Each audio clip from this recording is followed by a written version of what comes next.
Yang saya kasihi keluarga di tempat ini, juga keluarga besar dari almarhum Bapak Martinus Mudeng, dan juga kepada setiap tamu undangan yang saat ini ada bersama-sama di tempat ini. Izinkan saya berdiri untuk menyampaikan kebenaran firman Tuhan, dan saya ucapkan terima kasih buat Bapak Ibu Gembala GPI Batu Karang Pinangunian yang telah memberikan kepercayaan saat siang hari ini. Bapak Ibu Saudara yang dikasihi Tuhan, hari ini kita bersyukur karena kita bisa berkumpul kembali di tempat ini dalam acara ibadah mingguan berhubungan dengan meninggalnya atau dipanggilnya Opah almarhum Martinus Mudeng. Tepatnya 8 hari yang lalu atau 7 hari yang lalu, beliau telah mengakhiri pertandingan dalam dunia ini. Dan tentunya semua kita berharap bahwa beliau Bapak Martinus Mudeng mendapatkan hasil yang baik dari pertandingannya selama 81 tahun di dunia ini. Dan acara ini diselenggarakan tentunya buat kita yang masih hidup, ya. Yang jelas bagaimana bisa memberikan satu penghiburan buat keluarga yang ditinggalkan di tempat ini, dan juga lebih luas untuk setiap kita, supaya melalui peristiwa ini kita menjadi ingat, menjadi sadar bahwa kematian yang dialami oleh almarhum Bapak Martinus Mudeng itu jugalah yang akan kita hadapi. Saya yakin sampai sekarang ini sudah banyak hamba-hamba Tuhan yang menyampaikan firman, memberikan kekuatan, penghiburan buat keluarga di tempat ini, cukup memberikan penghiburan buat keluarga di tempat ini. Oleh sebab itu saat ini saya rindu untuk menyampaikan firman Tuhan dengan satu tema, yaitu mempersiapkan kematian yang indah. Bapak Ibu Saudara yang dikasihi Tuhan, banyak orang pintar dalam merencanakan kemajuan usahanya. Banyak orang pintar dalam merencanakan kemajuan pekerjaannya. Banyak orang pintar dalam mempersiapkan dan merencanakan masa depannya.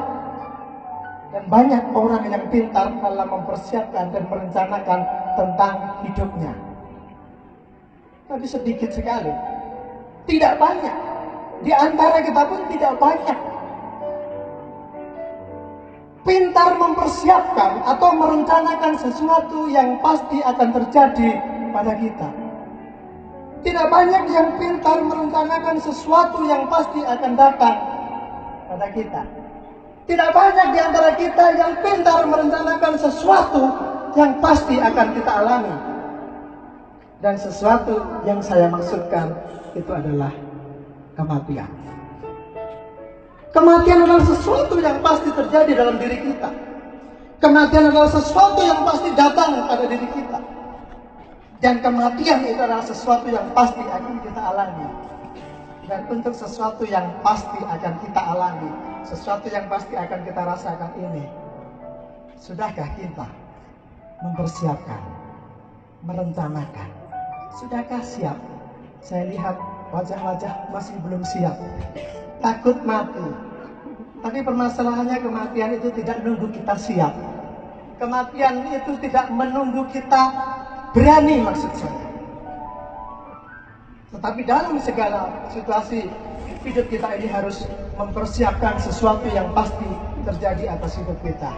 Dan saya suka dengan pelayanan atau ibadah duka semacam ini, lebih suka dibanding ibadah ulang tahun. Karena di tempat inilah hati kita tergugah untuk mengingat bahwa kematian itu akan datang juga pada hidup kita.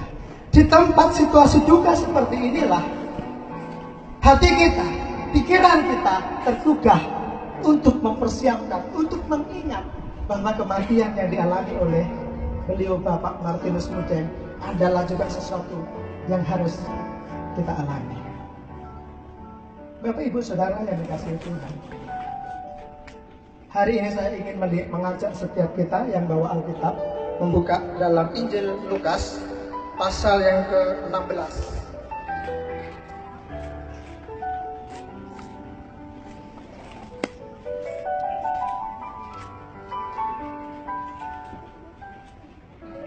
Injil Lukas pasal 16 ayat yang 19 sampai dengan ayat yang ke-31. Mengapa kita harus mempersiapkan kematian kita? Mengapa kita harus merencanakan kematian kita? Mengapa itu penting dan apakah alasannya? Hari ini kita akan belajar alasan kenapa kita harus mempersiapkan kematian itu. Dan alasan yang pertama yang kita temukan dari perikop yang berjudul Orang Kaya dan Lazarus yang Miskin. Itu alasan yang pertama adalah karena ada kehidupan setelah kematian. Dalam judul Orang Kaya dan Lazarus yang Miskin yang terdapat pada Injil Lukas pasal 16 ayat yang ke-19 sampai 31 ini memberitahukan kepada setiap kita bahwa kematian bukanlah akhir dari perjalanan kita. Setelah mati bukan berarti kita habis cerita. Coba saya akan bacakan ayat yang ke-19. Ada seorang kaya yang selalu berpakaian jubah ungu dan kain halus, dan setiap hari ia bersukaria dalam kemewahan. Dan ada seorang pengemis bernama Lazarus, badannya penuh dengan borok, berbaring dekat pintu rumah kaya orang kaya itu, dan ingin menghilangkan laparnya dengan apa yang jatuh dari meja orang kaya itu. Malahan anjing-anjing datang dan menjilat boroknya. Kemudian matilah orang miskin itu, lalu dibawa oleh malaikat-malaikat ke pangkuan Abraham. Orang kaya itu juga mati, lalu dikubur. Dalam dunia ini diceritakan bahwa ada seorang kaya yang hidup dalam kemewahan. Ada juga Lazarus yang miskin. Pada akhirnya kedua-duanya mati. Tapi Bapak Ibu Saudara yang dikasihi oleh Tuhan, kematian mereka bukanlah akhir perjalanan kedua orang itu. Di ayat 23b sampai ayat 31, di situ diceritakan kisah kemudian. Kisah kehidupan setelah kematian. Berarti ada 9 ayat yang menceritakan tentang kisah kehidupan. Berarti ada kehidupan setelah kematian. Dan hal inilah yang menjadikan alasan kenapa kita harus memperhatikan atau mempersiapkan hidup kita. Kita harus persiapkan kematian kita. Kenapa? Karena ada kehidupan setelah kematian. Kalau tidak ada kehidupan setelah kematian, tidak perlu kita harus persiapkan kematian yang indah. Coba kita renungkan, sudahkah kita persiapkan akan hal itu? Ada banyak di antara kita yang berperilaku seperti orang kaya dalam kisah ini. Memusatkan pikiran hanya pada dunia saat ini. Fokus hidupnya hanya pada dunia saat ini.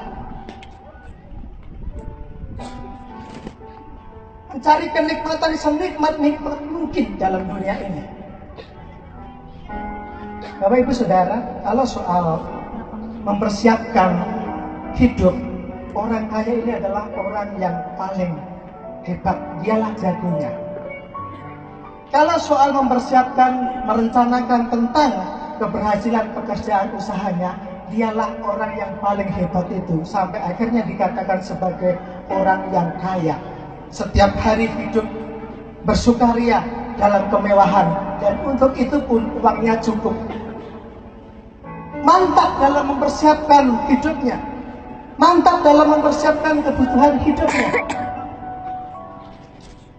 Dan seolah-olah nampak bahwa secara tersirat disampaikan segala kenikmatan yang ada di dunia ini hampir semua dicicipi atau dirasakannya.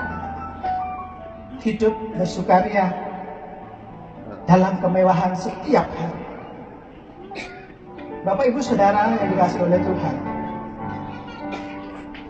contohlah orang kaya ini. Pusatkan seluruh hidupmu pada dunia saat ini. Contohlah orang kaya ini, nikmatilah kenikmatan dalam dunia ini tanpa engkau harus peduli terhadap dosa. Puaskan dirimu, manjakan dirimu. Kalau tidak ada kehidupan setelah kematian. Kalau tidak ada kehidupan setelah kematian. Mempusatkan hidup pada dunia ini adalah tindakan yang bijak. Kalau tidak ada kehidupan setelah kematian. Menikmati kenikmatan dalam dunia ini, apapun kenikmatan itu selagi kita hidup, diambil semua tanpa kita peduli dosa, adalah satu perilaku yang tepat, yang bijak, kalau tidak ada kehidupan setelah kematian. Orang kaya ini adalah teladan yang hebat buat kita, untuk kita tiru. Orang kaya ini adalah contoh yang luar biasa buat kita, untuk kita ikuti, kalau tidak ada kehidupan setelah kematian.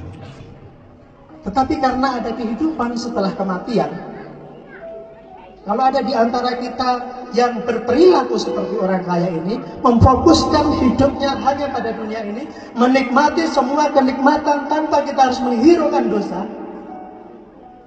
izinkan saya untuk berkata, saudara menjalani hidup ini secara bodoh. Izinkan sekali lagi untuk saya berkata agak kasar, kalau kita berperilaku seperti orang kaya ini, fokusnya hanya dunia dan kenikmatan saat ini, saudara menjalani hidup ini secara bodoh. Hidup setelah kematian itu kekal. Hidup setelah kematian itu jauh lebih lama dibanding dengan sekarang. Maka terlalu bodoh kita kalau kita mengabaikan hidup setelah kematian itu dengan hanya memfokuskan kepada sesuatu yang ada dalam dunia ini. Dan itulah alasannya kenapa saat pada siang hari ini saya ingin mengajak kepada setiap kita untuk keluar dari kebodohan itu.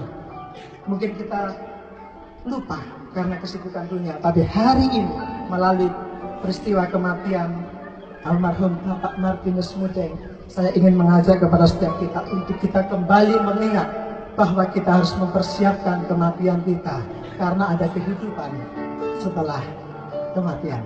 Amin. Yang pertama, karena ada kehidupan setelah kematian. Bapak Ibu, yang kedua adalah karena ada dua tempat, yaitu surga dan neraka. Kenapa kita harus mempersiapkan kematian kita?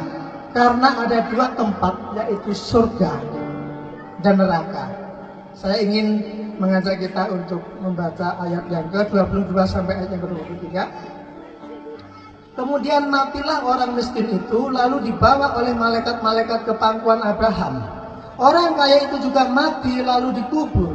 Dan sementara ia menderita sengsara di alam maut, ia memandang ke atas, dari jauh dilihatnya Abraham dan Lazarus duduk di pangkuannya. Bapak Ibu Saudara yang dikasihi Tuhan, orang kaya akhirnya mati lalu dikubur. Setelah itu dia berada di alam maut penuh dengan penyiksaan. Lazarus yang miskin, yang disebut bahkan sebagai seorang pengemis itu pun mati, dibawa oleh malaikat ke pangkuan Abraham. Dalam bahasa familiar yang mudah untuk kita mengerti, ada dua tempat, yaitu surga dan neraka. Kepada setiap kita yang telah mati, ada dua tempat yang harus mereka tempati. Salah satu dari dua tempat itu yang mereka harus tinggali, yaitu surga atau neraka. Bapak, Ibu, Saudara, dan juga termasuk saya, kalau sudah mati, mau tidak mau, siap tidak siap, kita harus tinggal atau menempati salah satu dari dua tempat itu, surga atau neraka.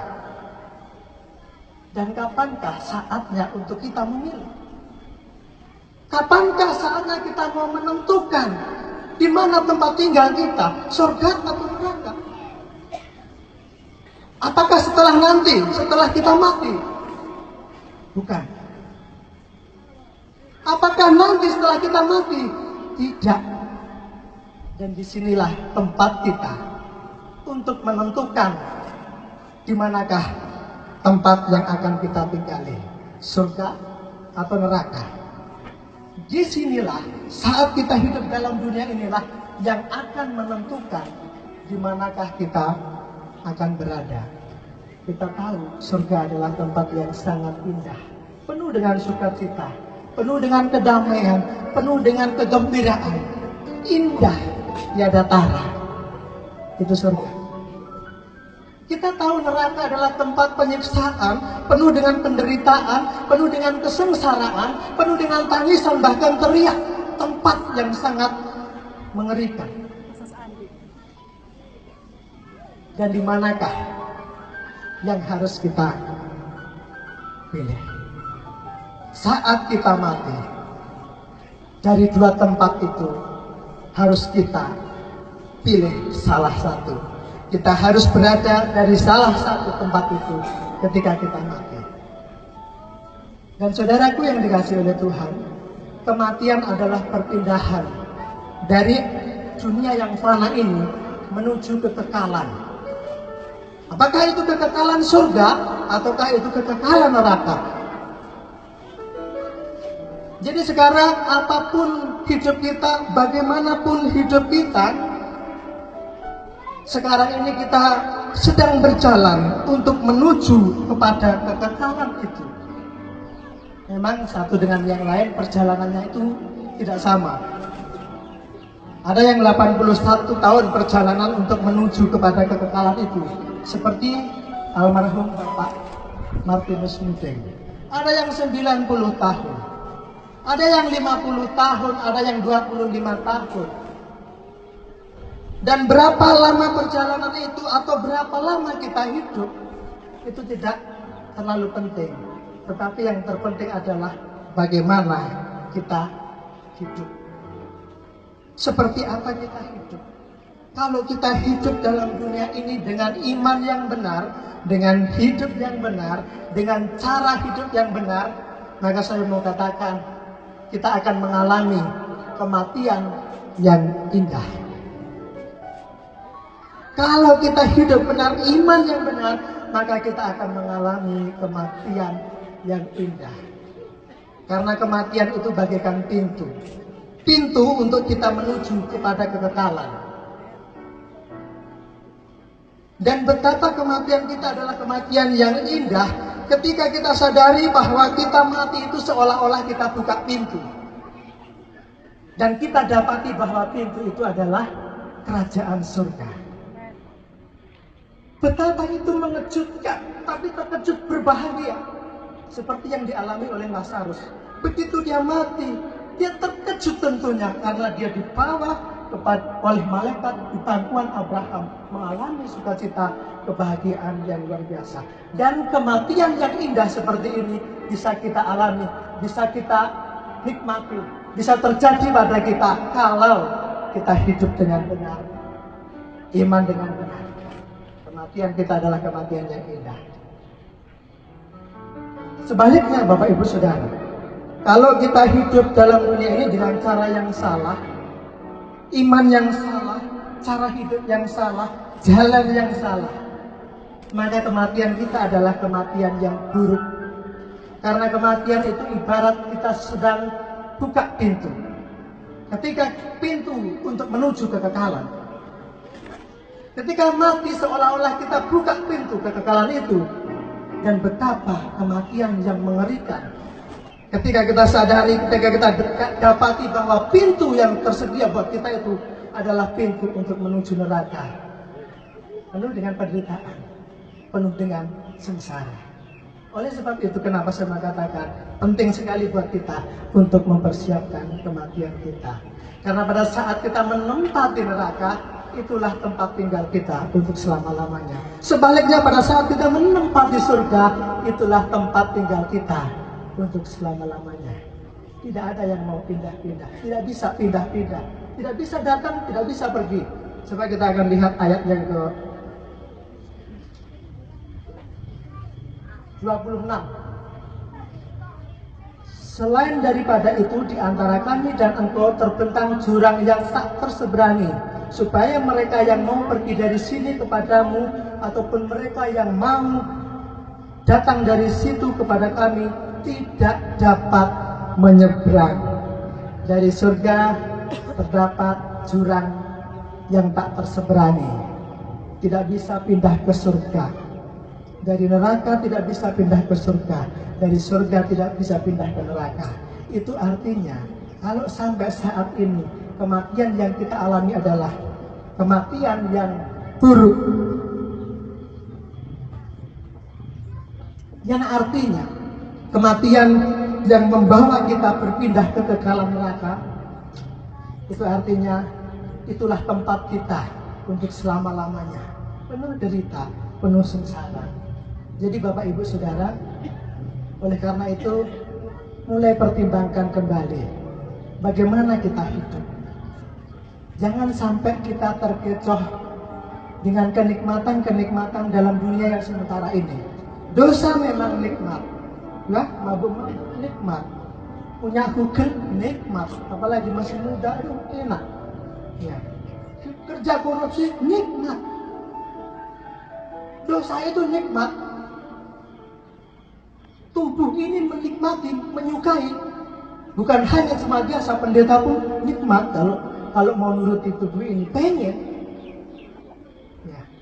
Tapi saudara, saat ini saya mengajak kepada setiap kita untuk memperhitungkan kembali. Karena saya mau katakan, kenikmatan yang engkau dapat dari dosa di dalam dunia ini tidak sebanding dengan penderitaan yang harus engkau tanggung di dalam api neraka dalam waktu yang sangat lama, karena waktu itu adalah waktu kekekalan. Mari kita kembali pertimbangkan. Ayo, jangan pilih kenikmatan yang hanya sebentar, karena hukuman itu adalah untuk selama-lamanya. Sebaliknya Bapak Ibu Saudara, kalau kita iman benar, hidup benar dalam dunia ini, ketika kita berada dalam surga, disitulah tempat tinggal kita selama-lamanya. Tidak pernah ada satupun yang akan bisa memindahkan kita dari surga ke neraka. Taman Eden itu indah. Taman Eden itu penuh dengan kebahagiaan. Tapi di tempat Taman Eden itu, iblis masih bisa menggoda manusia. Akhirnya manusia jatuh dalam dosa, terpisah dari Allah, terusir dari Taman Eden. Tetapi firman Tuhan katakan, kalau sudah di surga, tidak ada satupun yang bisa memindahkan kita. Dan itu artinya, itulah tempat yang akan ditinggali oleh kita untuk selama-lamanya, kalau kita memperhatikan atau mempersiapkan kematian yang indah buat kita. Jadi Bapak Ibu Saudara, saya mengatakan bersabarlah dalam setiap penderitaan dalam dunia ini. Ketika kita harus nahan dosa, derita. Yang lain enak-enak bebas melakukan apapun yang dimau. Sementara kita harus ikuti firman Tuhan, nahan diri. Saya katakan tadi, tidak ada semua orang di tempat ini yang tidak senang terhadap dosa. Tubuh ini menikmati, tubuh ini menginginkan, tetapi kita harus tahan itu. Dan memang ada penderitaan ketika mengikuti firman Tuhan. Tapi saya mau katakan, penderitaan yang kita alami di dalam dunia ini tidak akan sebanding dengan kemuliaan surga yang akan kita tempati, bukan hanya waktu 70 tahun, 100 tahun, tetapi untuk selama-lamanya. Amin. Kematian yang indah harus menjadi cita-cita kita. Saat ini kita mungkin cuma sibuk mempersiapkan bagaimana kita hidup. Tapi saat ini saya merindukan setiap kita untuk memikirkan dan mempersiapkan tentang kematian yang indah buat kita. Jangan sampai kematian yang buruk yang terjadi kepada kita seperti hanya kematian orang kaya dalam kisah ini. Bapak Ibu Saudaraku yang dikasihi Tuhan, seringkali memang tubuh kita ini membawa kita kepada dosa, mengajak kita kepada dosa, membujuk kita untuk melakukan perbuatan dosa. Tapi saya mau katakan, kalau saja kita bisa mendengar suara jiwa kita akan teriak, jangan ke tempat itu, jangan berbuat itu, jangan lewat jalan itu. Ayo kembali ke arah yang benar.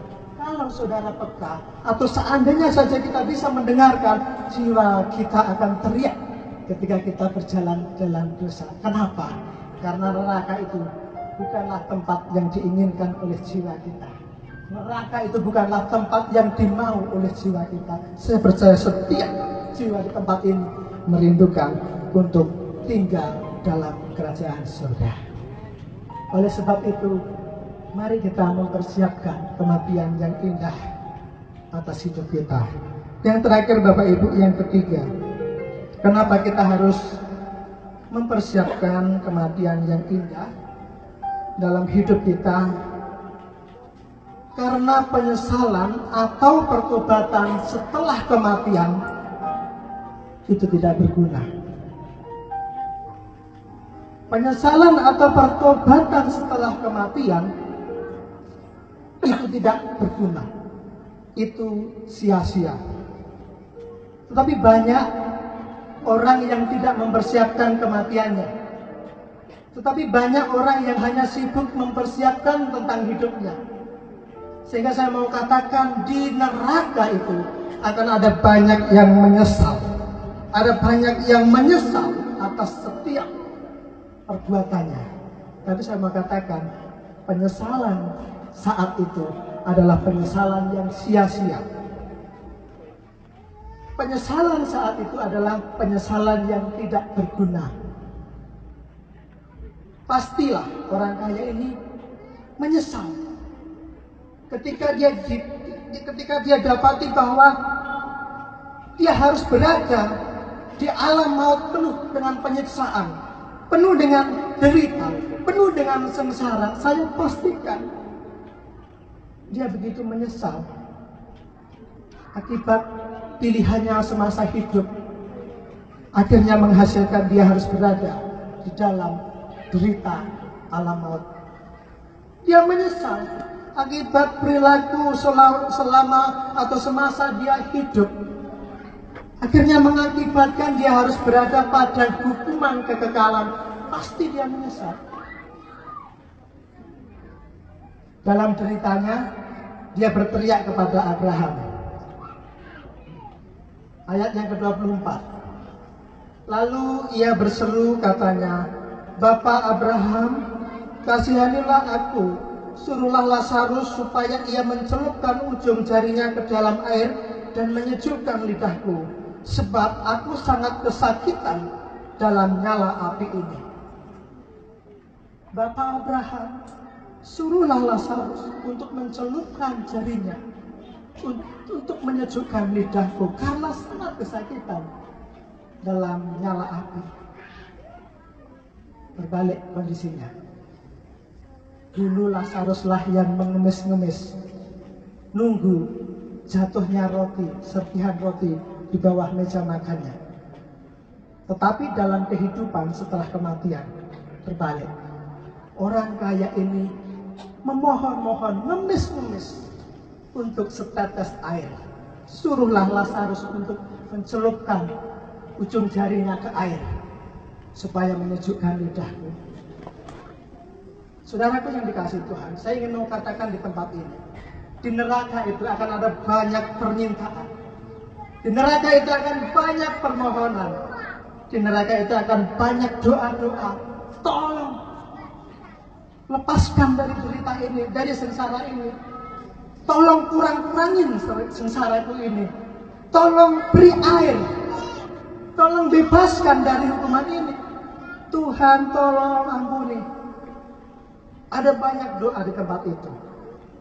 Tuhan kalau perlu matikan, bahkan seperti itu. Matikan saja saya ini.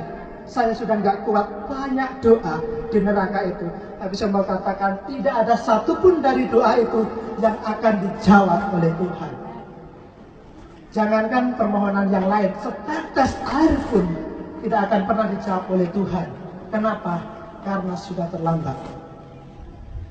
Terlambat untuk mengajukan doa, terlambat untuk mengajukan permohonan, bahkan terlambat untuk menyesal dan bertobat. Nampak sekali bahwa orang kaya ini menyesali atau ingin sekali bertobat. Sekali lagi kita baca di ayat yang ke-27, kata orang itu, "Kalau demikian aku minta kepadamu Bapa, supaya engkau menyuruh dia ke rumah ayahku, sebab masih ada 5 orang saudaraku, supaya ia memperingati mereka dengan sungguh-sungguh, agar mereka jangan masuk kelak ke dalam tempat penderitaan ini." Ayat yang ke-30, jawab orang itu, "Tidak Bapak Abraham, tetapi jika ada seorang yang datang dari antara orang mati kepada mereka, mereka akan bertobat." Bapak Ibu Saudara, ketika dia mengalami di alam maut itu penderitaan yang sangat besar, dia katakan kepada Abraham, Bapak Abraham, tolong suruhlah Lazarus itu untuk pergi ke rumah orang tuaku. Di sana ada 5 saudaraku. Supaya 5 saudaraku itu tidak mengalami sakitnya, penderitaannya di alam maut itu. Tolong ingatkan mereka supaya bertobat. Supaya tidak mengalami hal yang saya alami. Sangat mengerikan. Tolong.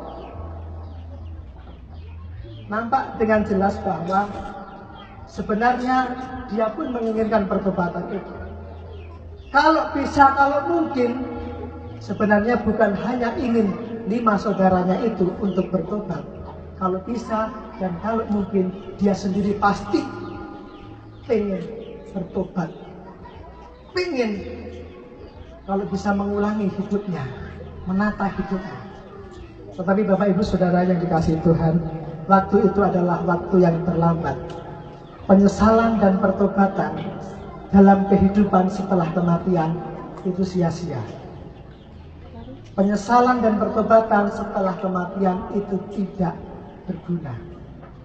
Dan oleh sebab itu hari ini kita mau supaya kita mempersiapkan sedemikian rupa kematian kita. Jangan sampai terlambat. Ayo kita tata hidup kita. Ayo kita tata cara hidup kita. Ayo kita benahi iman kita. Supaya keterlambatan yang dialami oleh orang kaya ini tidak terjadi atas hidup kita. Dan saat ini Bapak Ibu Saudara, kita semua masih punya waktu. Kita belum terlambat. Kita masih bisa bertobat kepada Tuhan. Kita masih bisa menyesal kepada Tuhan. Kita masih bisa beralih arah, berbalik arah. Kita masih bisa. Oleh sebab itu, jangan sia-siakan kesempatan untuk bertobat. Jangan tunda-tunda untuk bertobat. Sekaranglah kita harus melakukannya. Kenapa? Karena kematian itu bisa kapanpun datang atas hidup kita. Kematian itu pun akan terjadi sewaktu-waktu atas hidup kita. Tidak harus menunggu tua, kematian bisa datang kepada yang lebih muda. Tidak harus menunggu sakit-sakitan. Orang yang kuat, orang yang sehat pun dia akan bisa mati. Artinya tidak punya kesempatan untuk bertobat. Bapak Ibu Saudara yang dikasihi Tuhan, saya rindu dalam setiap hidup kita saat ini semakin kita tergugah untuk mempersiapkan kematian yang indah buat kita. Saya ajak untuk tutup Alkitab kita. Kita merenungkan firman Tuhan ini menjadi satu berkat buat kita. Mempersiapkan kematian adalah sesuatu yang sangat